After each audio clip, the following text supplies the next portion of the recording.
Shut the water off so I don't see it for a bit. Okay.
Hey, good morning, everyone. We'll go ahead and get started with DPS Superintendent Susana Cordova. We can't hear you.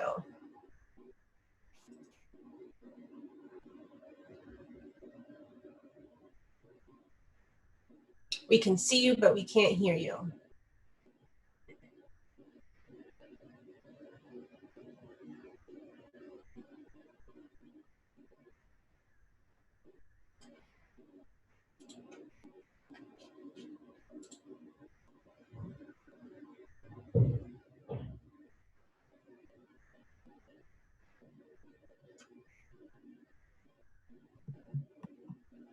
Hey folks, can you hear me now?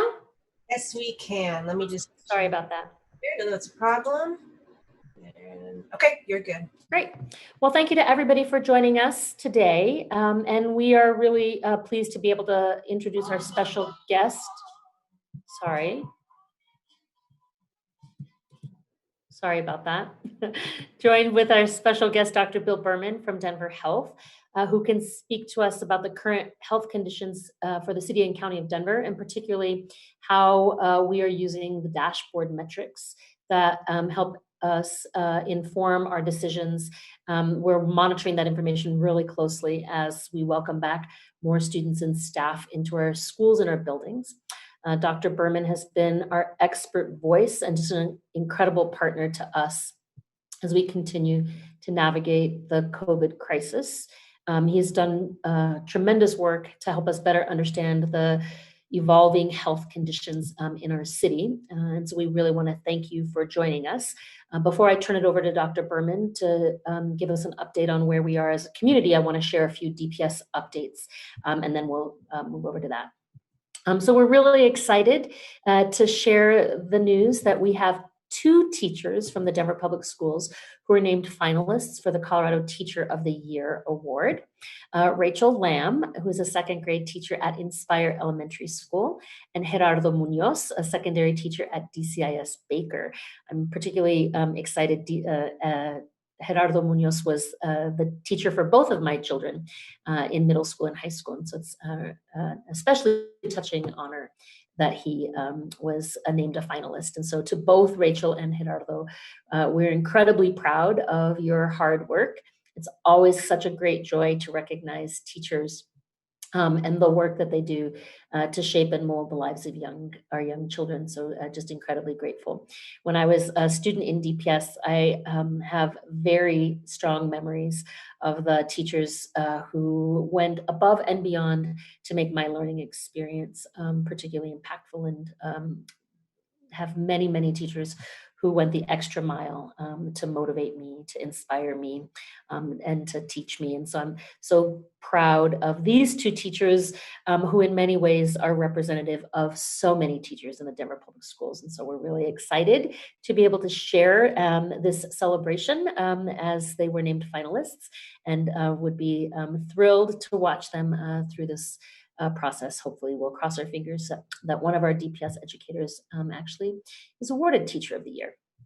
Want to share with you an update about a virtual symposium that we have going on. We are continuing our focus on equity in DPS, and in particular, the African American Equity Task Force is driving a lot of the conversation about how we can collaborate with our community. Families, students, and DPS team members are invited to join a virtual family symposium on this coming Saturday, October 10th, from 9 a.m. to noon. This will be a welcoming space centered on the work of the Black Excellence Resolution that was passed by the Board of Education last year. The symposium will offer tools to support our community in navigating the school year with topics such as mindful healing, family engagement, and college and career exploration. We hope to spread the word to as many families as we can so that we can continue this important work together. And as I mentioned, Dr. Berman is here with us today, and we'll be sharing some insight into the current health conditions before we move on to the Q&A portion. So thank you for joining us, Dr. Berman, and I'll let you take it all over from here. Thanks, Susana. I just wanted to make sure that everybody can hear me fairly well, because for me, the audio is a little distorted. You sound clear. Sounds okay? Sounds great. Great. I'm Dr. Bill Berman from Denver Health. I work in public health and am honored to help Denver Public Schools with the many issues around trying to reopen in-person K through 12 education. Over the last 3 weeks, there have been some concerning trends. We've put those on our website and on the Denver Public Schools website, and I'm sure you've seen those. We've had an increase in the daily number of cases in Denver from about 40 to about 95. That increase, fortunately, has leveled off and may be starting to go back down, although I think that's a little less clear. I think it clearly has leveled off. Initially, nearly all of that increase could be accounted for by some fairly substantial numbers of cases among college students at Denver colleges. But as happens elsewhere with transmission of COVID, it's very difficult to keep it all limited within one part of the population. And so we have evidence over the past week that this particular increase has become more broad than just among young persons going to college in Denver. There isn't a specific predilection for any specific part of the population. So we've seen increases in older adults. Fortunately, we've not seen significant increases in school-aged children, and I think that's important to note. So rates within school-aged children in Denver remain relatively low and stable. And so in part for that reason, we continue to think that the Denver Public Schools plan of carefully reopening in-person instruction in phases, starting with the youngest children, is a very good plan. So I'm happy to take any questions. So as always, we'll do a question and answer. If you could pose your question in the chat box, let me know who you're directing your questions to.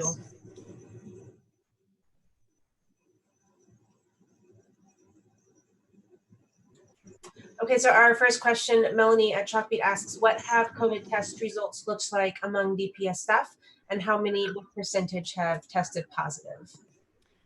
So thank you.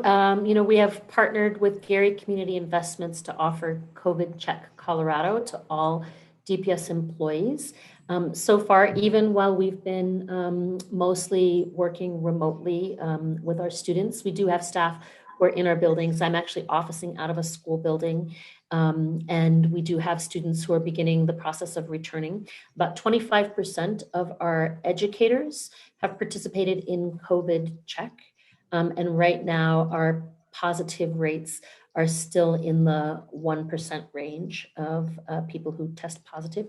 In some cases, those might be people who've tested through other, through their healthcare providers, for example, and have reported that to us. Our numbers are very, very low right now, and it certainly seems to mirror the trends that we're seeing in school districts that are open. And so we're monitoring that very closely so that we can make sure that our reopening is safe, that we do anticipate that there will be cases of COVID, but our goal is to very quickly be able to move people into isolation if they have COVID through their work with their primary healthcare doctors, and to do the quarantines that we may need to do in our schools immediately upon notification. Thank you. And from Russell with Denver 7, is there a problem with staffing in some schools? Does DPS need more paras and volunteers to meet the need of returning to in-person learning? And also, why did the return plans vary greatly from school to school? Yeah, so thank you. And I think this has actually been one of the most challenging aspects of returning to in-person instruction. And so when you think about the schools that we have in the Denver Public Schools, we're really blessed to have incredibly unique school communities, school designs with lots of different involvement of our parents, our family members, our teachers, and our leaders. We have some high schools, for example, that serve 60 or 70 students. Our largest high school will, at East High School, is over 2,500 students. And so very different conditions in every school. As we've worked on our return to in-person planning, The different factors that we look at are the number of students who have selected in-person or virtual, the number of teachers in every school who are available to work in person. Many of our teachers have requested accommodations either based on their own personal health conditions or secondary considerations that we are working to support as much as possible. And so depending on the number of students, the number of teachers, the size of rooms is really helping us create the unique plans for each school community for a safe and supportive in-person return. And so it's obviously very different. We have some high schools, for example, where close to half of the students have selected virtual, the 100% virtual program. We have other high schools where 80% have selected the in-person program. So very different scenarios in terms of how to be able to do that. Some of our large high schools in particular have really grappled with high numbers of teachers and staff members with accommodations that have made it really challenging to be able to offer all coursework in person. But in all cases, any family that has selected the in-person instruction, we will have scheduled time for students in our buildings where they can receive supports that go along with their coursework that may be conducted virtually. Thank you. And from Melanie at Chalkbeat, this is for you, Dr. Berman. What are COVID rates and numbers for school-age children? What have the trends been, and what ages are considered school age? And we can't hear you. If you would unmute. Okay, thank you. Thank you. You'd think I'd know all this after 7 months of a pandemic, but I don't. So let me start with the last part first. So we've looked at ages from 0 to 18. We've done that just so we can look at the early childhood, pre-K population on up through grade school, middle school, high school. And we've looked at those rates individually and over time. I don't have the numbers and rates in front of me. I can get those for you. What I can say is that in general, over the last 7 months, they not surprisingly follow the community rates, although lower than other parts of the community, and they've been relatively stable over the past month. So fairly low and stable. As in other places, the older the children and youth, rates are somewhat higher. So rates in high school students are roughly twice that of kids in grade school, and that reflects national data as well. Thanks, Bill. And another question from Teeny at the Denver Post. Some schools have said that DPS cohorting restrictions have made in-person learning impossible. What are your thoughts on the specifics? For example, 35 students per cohort and teachers only interacting with 2 cohorts. Yeah, this has been a subject of very active discussion among ourselves and with the district and with principals. The new guidance from state health allows for what's called targeted quarantine if schools can show that they're doing the basics of masking, distancing, hand washing, good ventilation, etc., and seating charts, importantly, seating charts. And so we've been discussing with DPS leadership that this may offer opportunities to look at different cohort sizes. So very much under active discussion. Susana, do you want to add? Thank you. And you know, one of the things that I think has been, you know, just part of how we have approached grappling with the conditions and the guidance has been to take a flexible position so that as new information comes out, either about rates of COVID in our community or new guidance comes out, that we do as much as we can to understand that guidance and then to use that to help shape any changes in our approach. The guidance that came out from the Colorado Department of Public Health and the Environment last week has been of high interest to us because we do think that it will afford us the opportunity to come up with different approaches, particularly at the secondary level where scheduling has been so challenging. I do just want to name that we believe very strongly that it is important for us to open up safely and to do that in a way that prioritizes the health considerations for our entire community. And Dr. Berman's point about doing the basics well, you know, as we are starting with small groups of students back in person, we are definitely learning a lot about how to ensure that we are changing some of the habits and the practices. It's hard for people to remember things like, don't reach out to shake people's hands when you first see them. You know, we're not going to be doing things like hugging, that even if you have a colleague that you know really well and you're working in a room together, that it's essential that you continue to wear your masks. And so we really want to focus on those basics as we re-enter into our schools and then use that guidance to ensure that we can open up more flexible scheduling for kids. We think it's going to be really helpful, but we want to make sure we've got the basics down. Thanks. And it looks like we might have lost Dr. Berman, so hopefully we'll get him back. Yeah. Oh, no, we just got video. He's still here with us. Okay. Our next question is from Jesus. Jesus asks, los hispanos han sido los más afectados por el coronavirus. ¿Qué apoyo le pueden dar a las familias latinas para un regreso seguro a las casas? Ya, muchísimas gracias por la pregunta. Es muy importante porque sabemos que la mayoría de nuestros alumnos son de raíces hispanas y como ha dicho, el coronavirus les ha afectado lo máximo en nuestra ciudad. Entonces, es muy importante. Primeramente, queremos asegurarles a las familias, si quieren la opción de clases virtuales, pueden seguir con clases virtuales. Pero también, si quieren regresar a clases presenciales, estamos tomando precauciones para la salud de todos. Vamos a estar usando máscaras, vamos a tomar descansos para lavarnos las manos. Cada escuela tiene lugares en donde se puede poner hand sanitizer. Es muy importante, vamos a seguir las reglas sobre la distancia social. En mi opinión, para las familias que quieren regresar, realmente estamos poniendo las precauciones enfrente de todo, porque sabemos que es muy importante por el desarrollo académico y el desarrollo socioemocional.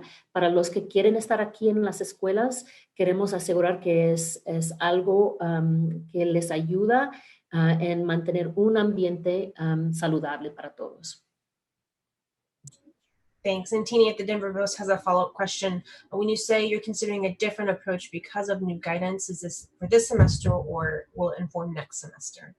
Yeah, so thank you. Even for our schools that are offering virtual coursework at the high school level, we will have students in our buildings for in-person supports. And we will begin to use this new guidance around how we're offering in-person supports as well. I'm not sure if we have any high schools. We actually have a meeting scheduled later today to go through the guidance with Dr. Berman. And we'll use that information to help share with our school leaders around approaches that we can take for the remainder of second quarter with probably more significant changes starting in second semester. Thank you. And Russell, also a clarifying follow-up question. On schools facing difficulty reopening, did you say all students and families who choose in-person learning will have the opportunity to receive in-person instruction regardless of what time their homeschool has decided?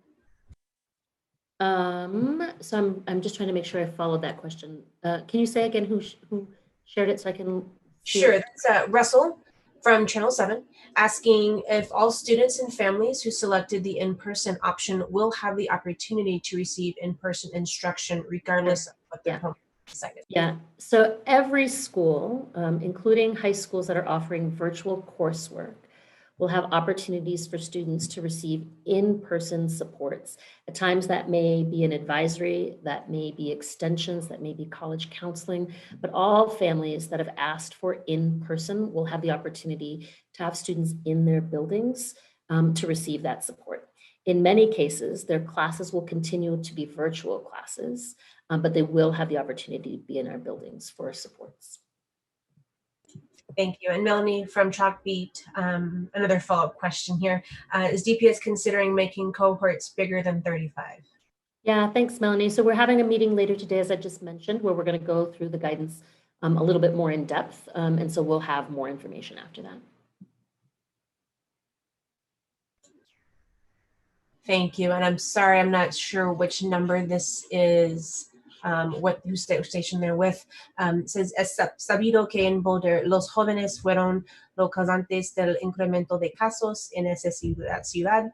En caso de un aumento de casos, ¿cómo DPS va a reaccionar?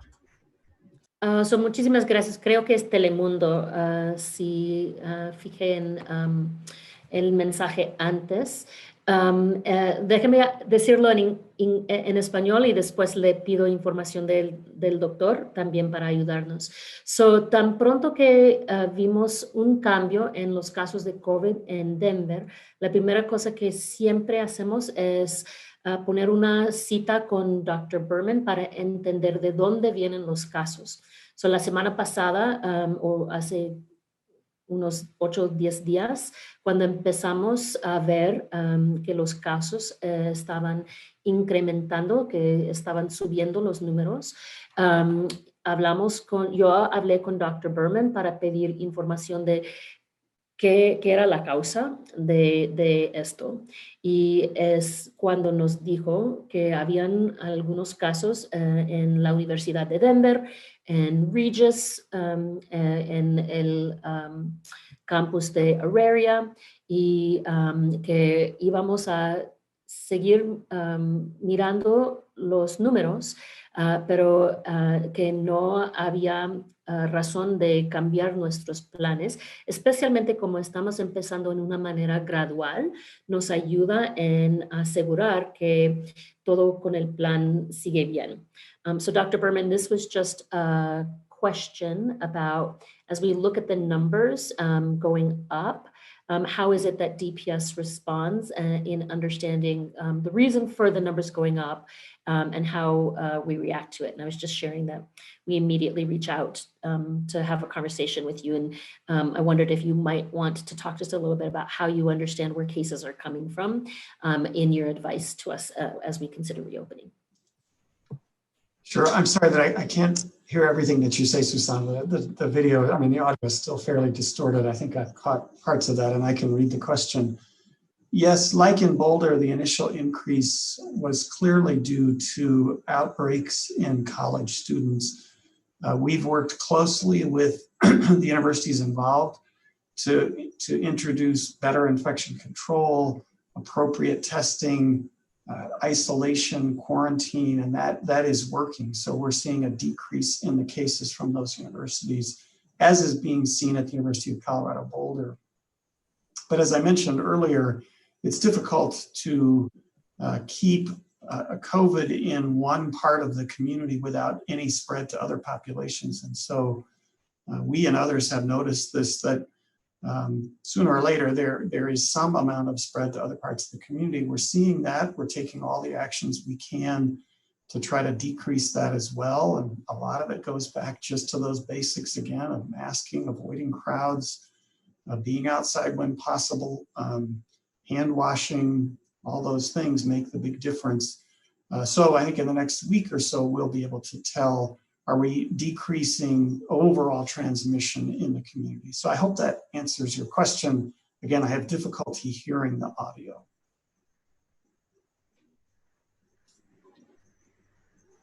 Thanks. This next question is from Russell at Denver 7 for both Superintendent Cordova and Dr. Berman. His question is, some elementary schools have already started bringing some of the younger students back to schools. Are you and Dr. Berman encouraged by how schools have accomplished this thus far?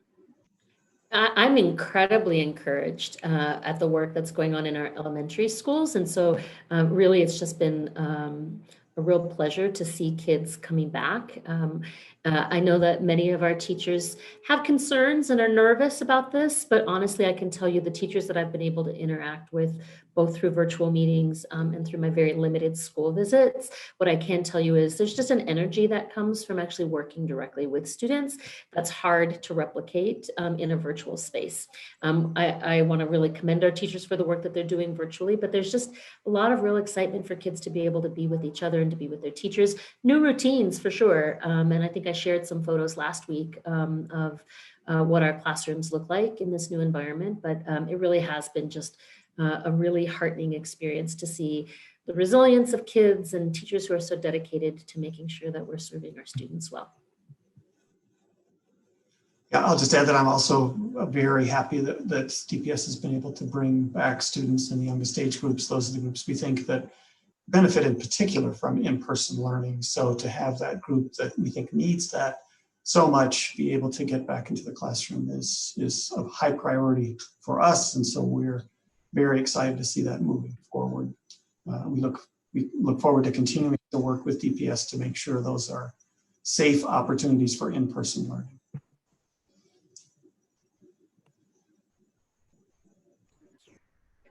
Okay, I think that's it. Thank you everyone as always for being here. And as always, this is recorded and you can find that on our website. Thanks everyone. See you next week.